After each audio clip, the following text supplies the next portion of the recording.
Hello दोस्तों, मैं हूं आपका भाई इरफान अंसारी। आप मेरा चैनल देख रहे हैं नेपाली रिएक्शन। अगर आप लोगों ने मेरा चैनल सब्सक्राइब नहीं किया तो प्लीज़ मेरा चैनल सब्सक्राइब कीजिए, लाइक कीजिए, शेयर कीजिए।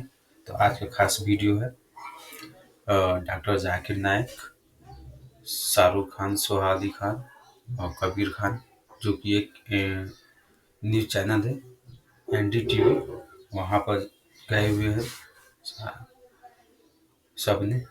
और चारों को तो काफ़ी नाम है, काफ़ी शोहरत है, काफ़ी फेमस भी है। तो चलो, उन लोगों का डिबेट है और आप लोग भी ये डिबेट सुने। एक इस्लामिक डिबेट है जो कि मुस्लिम धर्मावलंबी के बारे में है। तो चलो देखते हैं आज का show. Of the Prophet. So to say that covering the head is not a part of Muslim identity is totally wrong. The beard is a part of the Muslim identity, wearing the cap or at least covering the head, whether with a scarf or with a gatra like the Arabs do. But sir, what about what Shahrukh said? And I know a lot of my friends say this, that and all of us, no matter what faith we come in, we interpret our faith differently. We take away some things, we don't do some things. Does that make us any less of Hindus, Muslims, Christians? No, as I said, that Muslim is a person who submits will to God. So you cannot say a liberal Muslim or a moderate Muslim. You can say a practicing Muslim or partly practicing or non-practicing. That's more correct. You know, and to understand Islam, don't look at the Muslim, don't look at me.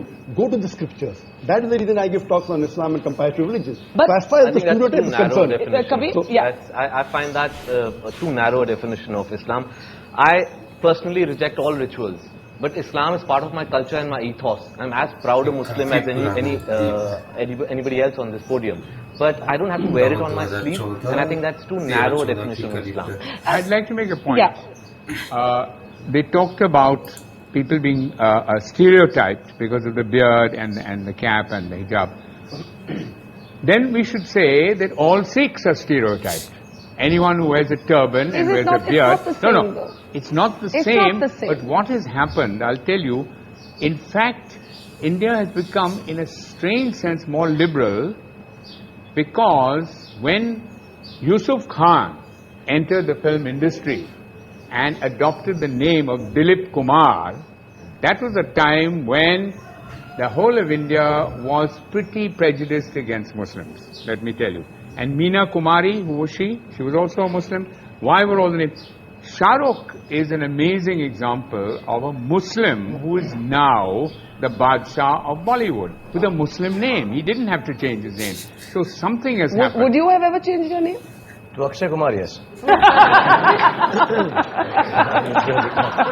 I would never change my name. Now the reverse is happening, Barkha. I know of boys who come from small towns, want to become actors. They change the name to Khan because they think that's the badge of honor. That's the way to go. That's the barometer of success. No, it's Khan or Kapoor. Sorry, Najib? But Dilip Kumar has now become Allah Rakha Rahman. Yeah. So that's the change.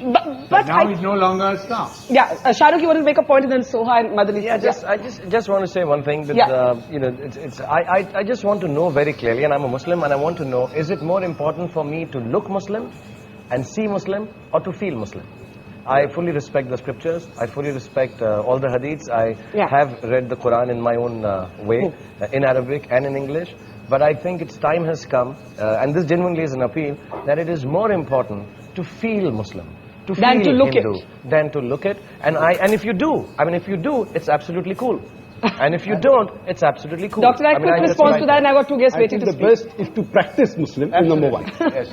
Appearing is important, but lower down. I'm not saying appearing is the most important. For a person to practice Islam is more important. Beard comes lower down. Beard is not in the 70 major sins that it's not there. But you know, what about what Kabir is saying? And there was a story of a young boy whom I interviewed, who studies in a convent school in Madhya Pradesh.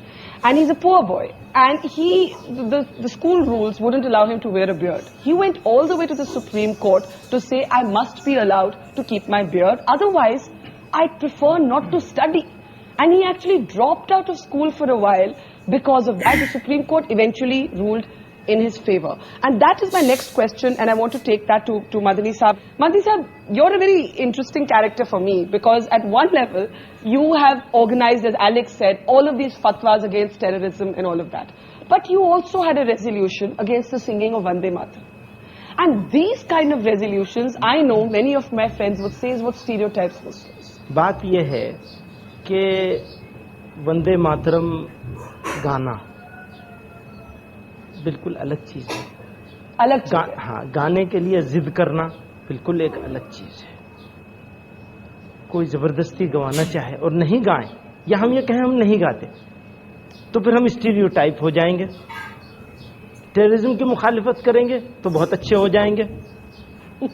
ये जो double मामला चलता है, ये ठीक नहीं।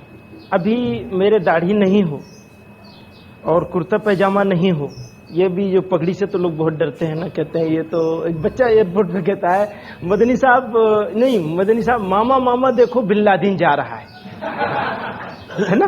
तो क्या हो गया है, अब ये सब मैं उतार दूं तो मैं एक रीजनेबल मुसलमान हो सकता हूँ, एक ऐसा मुसलमान हो सकता हूँ जो बहुत अच्छा आदमी है। और अगर मैंने ये पहन लिया तो ख्यालात मेरे कितने अच्छे हों। ख्यालात, नजरियात, आइडियोलॉजी, ये है बेसिक चीज, या बेसिक चीज हमारी दिखने वाली चीज है। That's the reverse stereotype, that the moment you see the beard and the skull cap, it's got to be a fundamentalist. Question, I want to get Soha in, she's been listening very patiently all this while. Soha, as somebody who's grown up in a sense in a house of mixed religion, for you, in a sense, do you feel that public gaze? Do you feel, many people have questioned my labeling of, or my looking for the moderate Muslim. Yet there are others who say that we don't hear enough moderate voices. We either hear the religious voices or we hear the non-believing. Because I don't think anybody is really interested in what the moderate Muslim has to say, because it's not very interesting. It's sort of boring. We're represented by extremists who have violent opinions, perhaps. I'm talking about vandals.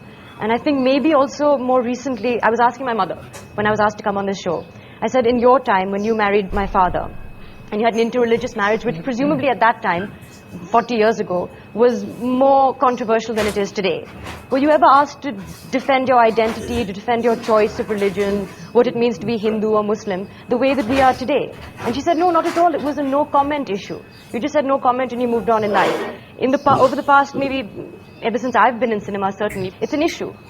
And there is, people do ask me, do you feel aggravated by what is happening as a Muslim? Do you feel the need to stand up for your religion because it is being misrepresented in the media? And I think for me, religion is a very private matter. It's between my maker and me. And it's not something that I would want to discuss in any public forum, even this one. We should be talking about an Indian identity as opposed to a Muslim identity, I think. Okay, I'm going to take that as my cue to take a break. But is it, as I said to Alec earlier, is it that simple? Is there also a sort of denial within the community? Is the secular debate caught up in a certain amount of dishonesty? And there's also the reverse stereotype. We'll take a quick break and then we'll take the questions that I'm sure a lot of people have here that's coming up after the break.